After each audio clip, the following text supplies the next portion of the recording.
일생 동안 당신이 반드시 감상해야 할 미술작품 일당백 아트 34번째 시간을 시작해 보도록 하겠습니다. 안녕하세요. 박하윤입니다. 안녕하세요. 홍대 이 작가입니다. 안녕하세요. 안녕하세요. 저희 지난주에 살바도르 달리에 대해서 이야기를 나눠봤잖아요. 네. 너무 좋았는데 오늘은 네. 또 관련해서 조금 같이 볼 수 있는 작품, 작가라고요. 어떻게 보면 그 달리가 초현실주의 작가가 되게 한 가장 큰 첫 번째 이유 중에 하나가 네. 그 지그문트 프로이트 때문이잖아요. 그런데 오늘 소개할 작가 같은 경우는 네. 그 유명한 프로이트의 손자이자 우와. 지금 20세기 중후반에 가장 유명한 구상회화 네. 작가인 루시앙 프로이트에 대해서 이야기를 할 생각입니다. 와, 너무 신기해요. 다 연관이 되어 있네요. 네. 그죠? 실제로 이 루시앙 프로이트 같은 경우도 네. 작가 생활을 처음에 했을 때는 달리, 그러니까 초현실주의 작품에 영향을 많이 받았다고 알려져 있어요. 아, 서로가 서로에 영향을 주는, 와, 네. 멋있는데요. 그럼 이 루시안 마이클 프로이드, 네. 어떤 사람인가요? 이 프로이트 같은 경우는 아무래도 비교적 현대 작가이기 때문에 네. 어떠한 달리처럼 굉장히 유명한 한 작품에 대해서 이야기하기보다는 프로이트의 여러 작품을 좀 보면서 아, 이 작가 같은 경우는 이렇게 표현을 했구나 정도 알면 좋지 않을까 해서 준비를 했고요. 또 프로이트 같은 경우는 비교적 최근인 2011년에 돌아가셨어요. 네. 그러다 보니까 저 같은 경우도 제가 유학 시절이었거든요. 딱 이 시기가. 아, 또 영국 나왔어요. 네. 그래서 네. 프로이트가 이때 돌아가셨을 때 영국에서 정말 TV, 신문, 인터넷 이런데 엄청 많이 기사가 나왔어요. 게다가 아무래도 프로이트 같은 경우는 초상화를 많이 그리다 보니까 네. 내셔널 갤러리, 그 다음에 뭐 내셔널 포트레이트 갤러리 이렇게 영국 중심, 런던 중심가에 있는데요.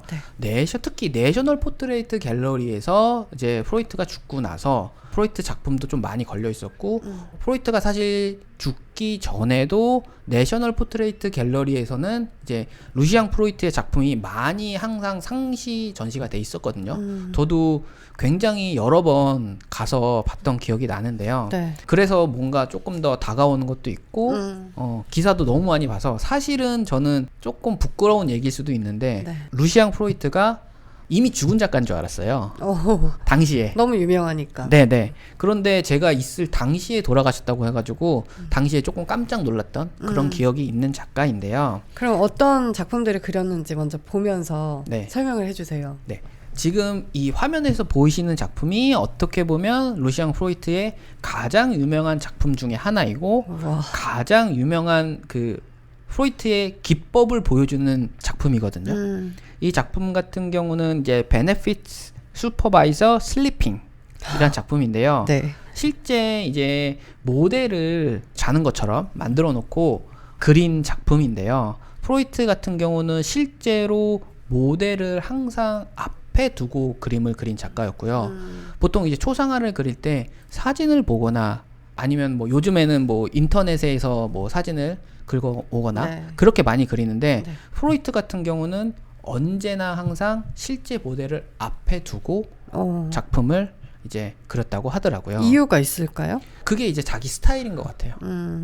나중에 이제 프랜시스 베이컨이라고 영국의 가장 유명한 작가가 있는데 그 작가랑 좀 절친 관계였거든요. 근데 이제 절친임에도 불구하고 스타일이 비슷하면서도 조금 다르고 프로이트 같은 경우는 작품 하나 그리는데 짧게는 몇 개월, 길게는 뭐 1년이 넘게도.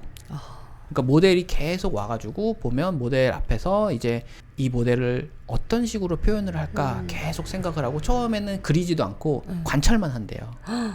되게 다르겠다, 느낌이. 분위기도 그냥 사진을 보고 그리는 거랑 다르죠. 사람이 앞에 있는데. 네. 그리고 또 누드를 많이 그리다 보니까 그 벗은 몸의 모델을 정말 엄청 오랫동안 몇 날 며칠을 관찰을 한 다음에 그 다음에 이제 얼굴부터 그리기 시작한다고 하더라고요. 네. 그 다음에 점점 몸으로 그리고 나서 다시 또 얼굴로 와서 마무리를 짓는 오. 그런 방식을 채택하는데 네. 얼굴을 먼저 그리는 이유 중에 하나가 우리가 사람을 봤을 때 아무래도 이목구비가 있는 얼굴부터 보기 마련이잖아요. 또 이제 박하윤 씨 같은 경우도 네. 뭐 소개팅 해보셨을 거 아니에요. 네. 미팅이나. 그러면 상대방이 있을 때 아무래도 얼굴부터 볼 수밖에 없잖아요. 네. 인간이다 보니까. 보이죠. 그런 것처럼 프로이트도 어떻게 보면 인간의 본능을 그대로 작품에 표현한 게 아니냐. 그래서 더 누드를 많이 그린 것 같기도 하고요. 물론 누드 말고 가끔 있는 풍경화도 있고 또 이제 옷을 입고 있는 작품도 있기는 하지만 루시앙 프로이트의 대표작은 아무래도 이제 누드 작품. 그 다음에 모델들은 주변에 있는 사람들이나 네. 뭐 가족들 또는 이제 조금 유명인들 그런 작품들을 그렸고요. 네, 누드를 통해서 인간의 본성을 나타냈다, 표현했다 이렇게 말씀하셨잖아요. 그래서 네. 그런지 지금 보여주신 이 그림이 네. 뭔가 불편해요. 저는 어떤 식으로? 느낌이 좀 네. 불편해요. 이 모델의 이 자세도 불편하고 이 터치라 그럴까요? 이 살색을 한 색으로 표현한 게 아니잖아요. 네네. 좀 약간 어두움도 섞여 있고 이게 약간 좀 불편하네요. 그래서 그런지 이제 어떻게 보면 누드를 우리가 예전 누드 작품을 보면 좀 아름답다라는 생각이 들잖아요. 네. 근데 어떻게 보면 프로이트 같은 경우는 그것과 다르게 날 것 그대로 보여주고 맞아. 그런 느낌. 그리고 이 그림을 자세히 보면 아시겠지만 붓터치가 굉장히 강렬해요. 그리고 실제 작품을 보면 물감이 굉장히 두껍게 발려 있거든요. 네. 이 기법을 이제 임파스토 기법이라고 하는데요. 심지어 프로이트가 그림을 그릴 때 물감을 하도 두껍게 바르다 보니까 네. 유화 물감을 그러니까 한 번 터치를 하고 물감을 이제 씻지 않으면 네. 그 붓을 다시 사용할 수 없을 정도로 물감을 두껍게 바른다고 하더라고요. 그런데 이제 이렇게 두껍게 바른 작품을 하다 보니까 그 날 것 그대로 그 다음에 누드를 그리더라도 뭔가 아름다운 느낌보다는 좀 인간이 가지고 있는 뭐 고뇌라든지 어려움이라든지 그런 거를 표현한 게 아니냐. 아니면 추함. 그렇죠. 뭐 그래서 지금 이제 화면에서 보이시는 이 작품이 대표작인데요. 네. 이 작품 같은 경우는 또 이제 박하윤 씨가 관심이 많이 가질 만한 네. 일이 있는데요. 뭐가 있을까요? 이 작품이 네. 사이즈가 세로가 151, 가로가 2m 19에 엄청 크거든요. 네. 근데 이 작품이 1995년 작품인데 2008년 크리스티 경매에서 당시 생존 작가 최고가인 3,360만 달러에 그러니까 2008년에 대략 한 400억 정도에 팔린 우와. 작품. 이 큰 그림을 누가 사갔을까요? 루시앙 프로이트는 네. 아무래도 젊었을 때부터 많이 유명해졌고요. 네. 2008년이면 이미 뭐 거장 중에 거장이었기 때문에 그리고 또 2008년이면 나이가 어느 정도 이제 그러네요. 얼마 안 남았다. 네. 그러다 보니까 그리고 또 이제 루시앙 프로이트 같은 경우는 제가 말씀드렸다시피 한 작품을 하는데 시간이 굉장히 오래 걸리거든요. 그 터치도 생각하면 한 개 닦아내야 되니까 네. 더 오래 걸릴 수밖에 그럴 없을 것 수도 같네요. 있겠죠. 물론 이제 붓 하나로 그리는 게 아니라 네. 유화 같은 경우는 붓을 굉장히 여러 개로 그리긴 하거든요. 그런데 작품 수가 많이 없다 보니까 그리고 또 당시 2008년 기준으로는 나이가 벌써 뭐 거의 80대가 넘으셨고 네. 얼마 남지 않았다라고 이제 프리미엄이 붙어버렸다. 그렇죠. 조금 그러다 보니까 작품이 그렇게 비싸게 팔렸고요. 네. 또 지금 이제 화면에서 보이시는 같은 모델 작품인데 다른 포즈를 취하고 있는 Benefits Supervisor Resting이라는 작품이 있는데요. 이 작품 같은 경우도 2015년 그러니까 프로이트가 이제 죽고 난 이후죠. 네. 그 이후에 뉴욕 크리스티에서 5,620만 달러에. 와. 그러니까 죽고 난 다음에 거의 가격이 2배가 올랐죠. 네. 우와. 그래서 이 작품을 보면 루시앙 프로이트가 어떤 스타일의 작품을 하는지 누드를 그리면서 이렇게 두껍게 바르는 임파스토 기법을 왜 사용했는지 이제 우리 일당백 아트를 시청해 주시는 이제 분들이 아마 어느 정도 이해를 하실 수 있을 거예요. 그리고 이제 왜 이렇게 그렸냐 이제 프로이트가 직접 말한 이야기가 있는데요. 네. 보통 나는 사람들 얼굴의 감정을 담고자 한다. 나는 사람들의 몸을 통해서 내 감정을 표현하고 싶기 때문이다. 나는 오직 얼굴만 그렸는데 마치 얼굴에 집착하는 것처럼 느껴졌기 때문이다. 마치 내가 그것들의 팔다리가 되고 싶은 것처럼. 뭐 이런 이야기를 했다는. 그래서 이 프로이트가 얘기한 거를 들으면 왜 그런 임파스토 기법을 이용해서 저렇게 누드를 그렸는지 어느 정도 이제 감이 오실 것 같아요. 그래서 이제 예술사학자 허버트 리드라는 사람은 네. 프로이트를 가리켜 실존주의의 앵그르다 이런 식으로 표현을 했다고 전해지고 있고요. 네. 그 다음에 이제 프로이트 역시 여자 관계가 참 복잡했거든요. 그럴 것 같아요. 일단 누드를 그리고 네. 바로 그리는 것도 아니라 많이 쳐다보고 그리고 그러면 또 여러 명을 또 만났을 것 같아요. 약간 피카소가 엄청난 바람둥이로 알려져 있잖아요. 네. 사실 피카소 못지않죠. 네. 더 할 수도 있다. 더 할 수도 있는 것 같아요. 제가 보기에는. 네. 그런데 지금 이제 화면에서 보이시는 사진이 프로이트가 22살인 1945년 사진이거든요. 네. 이 사진을 보면 또 굉장히 미남이에요.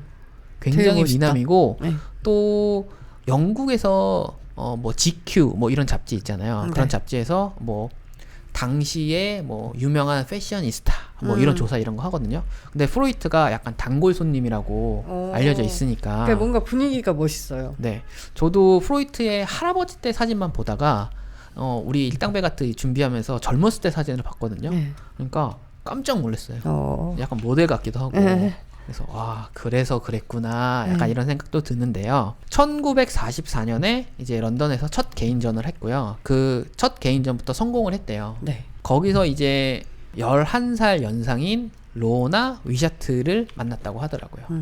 지난 시간에 얘기했던 달리처럼 10살 넘는 연상의 여자를 처음에 만났는데 네. 이 로나 위샤트의 본명은 로나 가만이라고 하고요. 네. 이 여자도 역시 유부녀. 아이고. 16살 때 이제 출판사 사장과 결혼을 했대요. 결혼을 엄청 빨리 했는데, 그런데 유부녀임에도 불구하고 프로이트를 만났는데 또 당시에 미국 시인인 로리 리라는 사람과 동거 중이었대요. 어머. 굉장한 여자들만 골라서 만나네요. 근데 더 웃긴 거는 네. 이 동거 중이었던 미국의 시인 로리 리는 나중에 이 로나 가만, 로나 위샤트의 조카인 캐시 가만과 결혼했다고. 복잡해요. 이거를 저도 이거 보면서 이게 도대체 어떻게 된 거야 이렇게 한참 봤는데요. 네. 그런데 또 웃긴 게 이 로나 위샤트의 형부인 조각가 제이콥 앱스타인이 있는데요. 네. 아무래도 이제 프로이트가 화가다 보니까 이제 위샤트 이 여자의 형부인 앱스타인을 소개시켜 줬겠죠. 네. 그런데 나중에 결국 48년에 이 앱스타인, 제이콥 앱스타인의 딸이자 자신이 만났던 로나 위샤트의 조카인 키티 가만과 결혼을 했다고 하더라고요. 복잡하죠. 진짜 복잡하다. 이거 정리를 조금 제대로 해야 되는데요. 지금 화면에서 보이시는 걸 위더 화이트 독이란 작품이 있는데요. 이 작품이 이제 키티 가만과 자신과 결혼한 아내가 임신했을 당시에 그렸던 그림이에요. 네. 이 당시만 해도 50년대인데 지금 우리가 보고 있는 프로이트의 대표적인 작품들 같이 이제 물감을 거칠게 바르진 않았어요. 초창기에는 이렇게 조금 뭔가 가볍게 발린 듯한 느낌? 네. 어떻게 보면 수채화 느낌도 나고 진짜. 그런 그림을 그렸었는데요. 그런데 이제 뭐 당연히 프로이트 같은 경우가 이제 여자를 좋아하고 하다 보니까 이 첫 번째 아내였던 키티 가만이 이제 이런 프로이트를 견디지 못하고 떠났고요. 그리고 이제 1952년에 헤어졌는데 또 재미난 점이 당시 이제 007 아시죠? 네. 최근에 또 007이 개봉했었는데 007의 작가인 이안 플레밍. 이안 플레밍의 부인이 갑부인 이름이 되게 길어요. 레이디 캐롤라인 모린 해밀턴 템플 블랙우드를 소개시켜줘요. 이쁠 것 같아요, 근데. 지금 화면에서 보이시는 거린 베드란 작품이 있는데요. 네. 이 작품이 이제 좀 줄여서 캐롤라인 템 블랙우드. 네. 이 여자를 그린 작품인데요. 되게 예쁘시다. 예뻐요. 네. 지금 또 제가 특히나 이 프로이트 같은 경우는 최근 작가이기 때문에 사진이 많아요. 네. 지금 이제 화면에서 보이시는 사진이 프로이트와 블랙우드가 젊었을 때, 그러니까 결혼했을 당시의 사진인데요. 보면 블랙우드도 아무래도 귀족 집안의 딸이고 그러다 보니까 이름이 길고 흑맥주 기네스의 상속녀라고요. 네. 우와. 기네스 많이 마셔보셨죠? 네. 그 상속녀니까 얼마나 부자였겠어요. 진짜. 그래서 만났을 때 파리로 도망을 갔대요. 왜냐면 네. 이 블랙우드 집안 입장에서는 아무리 프로이트가 유명하다 하더라도 그냥 화가잖아요. 그러다 보니까 좀 반대가 있었겠죠. 그래서 이제 파리로 도망갔고 파리에 이제 유명한 엄청난 호텔에서 막 1년 동안 살면서 신혼생활을 즐겼다고 네. 하더라고요. 그때 그린 그림이 지금 화면에서 보이시는 거린 베드. 네. 그리고 이제 다시 런던으로 돌아와서 네. 결혼 생활을 했는데 아무래도 이 블랙우드가 너무 부자다 보니까 이제 네. 갑자기 신분이 상승한 거죠. 프로이트 입장에서는. 물론 프로이트도 할아버지가 지그문트 프로이트인데 네. 그때는 또 어, 그 정도까지는 아니니까. 기네스가 워낙 네. 그러다 보니까 이제 타운하우스에 살면서 승마도 할 수 있고 그리고 별장에서 벤틀리를 타고 다니면서 우와. 그런 생활을 하면서 이제 술과 도박에 빠졌다고 하더라고요. 네. 그리고 술을 너무 많이 마시다 보니까 아내인 블랙우드까지 알코올 중독자로 만들었다. 결혼 생활이 끝이 났죠, 그럼. 그래서 이제 결혼 생활은 1959년에 끝났고요. 아이고. 그 이후에 이제부터 어떻게 보면 시작이에요. 네. 그 이후에 제가 이제 좀 나열을 해볼게요. 자신의 학생이었던 수지 보이트와 동거하면서 네. 5명의 아이를 낳았고요. 그 다음에 버나딘 커벌리와 살면서 2아이를 낳았고요. 어머. 그 다음에 1980년부터는 19세의 미술학도 소피드 스템펠과 10여 년간 관계를 지속했고요. 그 다음에 2001년 79세의 나이에 52세의 연하 기자인 에밀리 번과 만났고요. 어머. 그 다음에 지금 화면에서 보이시는 이 사진이 좀 많이 유명한 사진이거든요. 네. 프로이트가 이제 할아버지가 된 상황인데 2005년 사진이에요. 그리고 어떤 여자가 누드로 이제 프로이트에 이제 매달려 있는 사진인데요. 이게 의도된 사진이에요? 아니면 어떻게 찍힌 사진이에요? 제 생각에는 의도한 사진 같아요. 왜냐면 이 장면을 그대로 그린 그림도 있고요. 지금 화면에서 보이시는 이 작품. 그 다음에 이 사진이 이제 베니티 페어라는 잡지가 있잖아요. 네. 그 잡지에도 실렸던 사진이라고 전해지니까 저 같은 경우는 당연히 의도된 사진이라고 생각을 하고요. 이 여자 같은 경우는 2005년에 만났는데 당연히 나이는 뭐 50살 넘게 차이 네네. 났고 알렉시 윌리엄스 윈이라는 사진 여자인데요. 이 여자 같은 경우는 이런 사진도 있고 이런 사진으로 작품도 있다 보니까 엄청난데 이 작품 누가 그린 거예요? 작품은 프로이트가 그린 거죠. 네, 제목이 좀 긴데요. 네. 셀프 포트레이트 엔타이틀드 아. 더 페인터 서프라이즈드 바이 어 네이키드 어드마이어. 그러니까 누드의 여자가 너무 이제 프로이트를 존경하니까 이제 이렇게 막 매달려 있는 것 같은 그런 느낌. 이런 느낌의 이제 작품도 있는데요. 썰로는 프로이트가 40명의 아이가 있다. 어머나. 사우디인데요, 거의. 그런데 이제 확인된 아이들은 14명이라고 전해지고 있어요. 그래도 많아. 워낙 웬일이야. 이제 관계가 갖고 워낙 유명한 사람이다 보니까 마음대로 사신 것 같은데. 부럽죠. 네. 근데 이분이 네. 유명인들도 많이 그렸다고 네. 말씀해 주셨잖아요. 네네네. 어떤 일화가 있을까요? 혹시 영국 모델 중에 케이트 모스라고 너무 좋아요. 좋아하세요? 네. 그 케이트 모스가 프로이트를 좋아했대요. 작가로서. 작가로서. 아이, 놀래라. 그래서 잡지 또 Dazed and Confused라는 잡지가 있잖아요.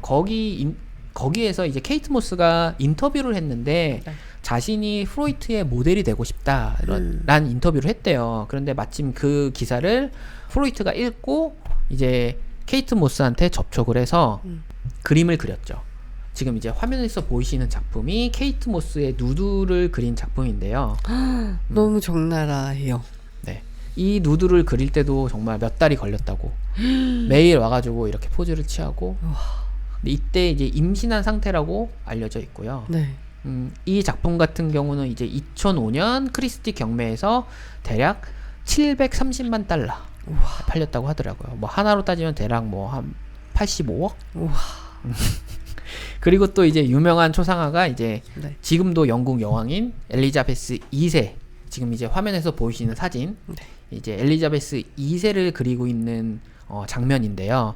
이 작품은 좀 그림이 조그마기는 한데 이 작품도 이제 프로이트가 영국 여왕을 그리고 싶다고 해서 이제 전달을 했고, 영국 여왕이 또 이제 모델을 또 오랫동안 서서 이 작품을 근데 매일 만날 수 있어요, 영국 여왕을? 그렇죠. 이 작품을 그리기 위해서. 그래서 이 작품 같은 경우는 이제 영국 왕실재단 로얄 컬렉션 트러스트에 소장돼 있다고 알려져 있고요. 네. 그 다음에 또 이제 제가 초반에 말씀드렸던 프랜시스 베이컨. 프랜시스 베이컨 같은 경우는 저희 일당백 아트에서 다음에 꼭 소개시켜 드려야 할 작가인데요. 아, 네. 당시에 이제 1945년에 이제 예술가 그레이엄 서덜랜드라는 친구가 있는데, 이 친구가 제가 친구라고 하면 좀 그랬죠. 나이가 많으신데. 네, 이분이 이제 프로이트와 베이컨을 소개시켜줘서 둘이 엄청나게 친했다고 알려져 있는데요. 네. 지금 이제 화면에서 보이시는 프로이트와 베이컨이 같이 찍은 사진도 있는데요. 네. 베이컨 같은 경우는 이제 그림 3개를 늘어넣어서 지금 이제 화면에서 보이시는 작품 스타일, 이런 걸로 유명한 화가인데요. 지금 이제 이 화면에서 보이시는 작품 같은 경우가 제목이 Three Studies of Lucian Freud예요. 그러니까 프로이트를 그린 작품인데요. 네. 1969년에 그림을 그렸고, 사이즈 같은 경우는 작품 하나당 네. 세로가 198cm, 그리고 가로가 147.5cm라고 알려져 있는데요. 이 작품 같은 경우는 2013년 경매에서 1억 4,240만 달러에 팔렸다고 하더라고요. 우와. 둘이 되게 라이벌이었을 것도 같아요. 엄청난 친구기는 했지만 화면에서 지금 화면에서 계속 작품들을 보셨잖아요. 네네네. 프로이트와 베이컨은 어떻게 보면 비슷한 것 같기도 하고 어떻게 보면 전혀 다른 스타일을 갖고 있거든요. 그러다 보니까 당시에도 사실 젊었을 때도 둘 다 굉장히 잘 나갔어요, 영국에서. 네. 그러다 보니까 친구였긴 하지만 예술적으로 라이벌이었죠. 그러다 보면 또 싸우고 또 네. 안 만나고 이러는 거 아닌가요? 결국 1970년대 중반에 말다툼 끝에 결국 또 제 생각에는 네. 술 먹고 싸우지 않았나, 그렇게 예상해 봅니다. 다 까먹었어야 되는데 다 기억하게. 예술가들이 저 같은 경우는 사실 이제 미술 작가 친구들이 좀 많이 있을 거 아니에요. 이제 미술 작가 친구들이랑은 술을 잘 안 마셔요. 그 마시고 작품에 대해서 얘기를 하면 안 될 것 같아요. 약간 국룰 중에 하나인데요. 국룰. 술 마셨을 때 또는 친구들이랑 서로의 작품에 대해서 이야기하지 않는다. 정해진 건 없어요. 네. 하지만 작가들이 만났을 때 이제 친구들의 작품에 대해서 이런저런 이야기를 하지는 않죠. 그래야 오래 간다, 우정이. 그렇죠. 그리고 또 베이컨이 프로이트에 대한 작품을 그렸으면 네. 당연히 프로이트도 베이컨에 관련된 작품이 있겠죠. 네. 지금 화면에서 보이시는 작품이 이제 프로이트가 베이컨을 그린 작품인데요. 이거는 그리다 만 것 같이 보이지만 이 형태가 완성된 작품이거든요. 네. 이 작품 같은 경우도 크리스티에서 940만 달러에 팔렸다고 알려져 있죠. 그러니까 뭐 엄청난 뭐 대단한 미술사에 남는 역사적인 작가 2명이 이렇게 친구였다는 것도 너무 대단한 것 같고, 네. 그래서 뭐 너무 개인적인 이야기긴 한데 네. 지금 지금 제 나이 정도 되면 사실 작가를 하고 있는 친구들이 사실 많지는 않아요. 그래서 가끔씩 뭐 술자리가 있거나 네. 뭐 작업실에 놀러 오면 저희들끼리 사진을 찍어요. 그래서 나중에 뭐 10년, 20년 뒤에 이 사진이 학생들이 배워야 될 사진이 될 수도 있어. 지금 그래서, 이 시대를 이끌어가는 그럴 수도 있으니까 작가들이었다. 우리 가끔씩 찍어요. 나중에 꼭 그 그렇게 교과서에 됐으면 나올 수 좋겠어요. 있도록 네. 분발을 해주세요. 또는 뭐 나중에 뭐 일당백 아트 같은 다른 뭐 프로그램이 있으면 거기서 이제 소개를 하는데 이 두 작가가 친구였대요 하면서 이 사진을 올리면 너무 좋을 것 같아요. 진짜 좋겠다. 저도 뿌듯할 것 같아요. 네. 알겠습니다. 오늘도 재밌는 이야기 너무너무 감사드리고 오늘은 예고를 물어볼까요? 다음 주에는 네. 어떤 분을 소개를 해주실지 약간? 사실은 아직 준비를 그러면은 네. 저희는 다음 주에 네. 다시 재미난 이야기와 작품과 작가로 다시 돌아오도록 하겠습니다. 지금까지 시청해주셔서 감사합니다. 감사합니다.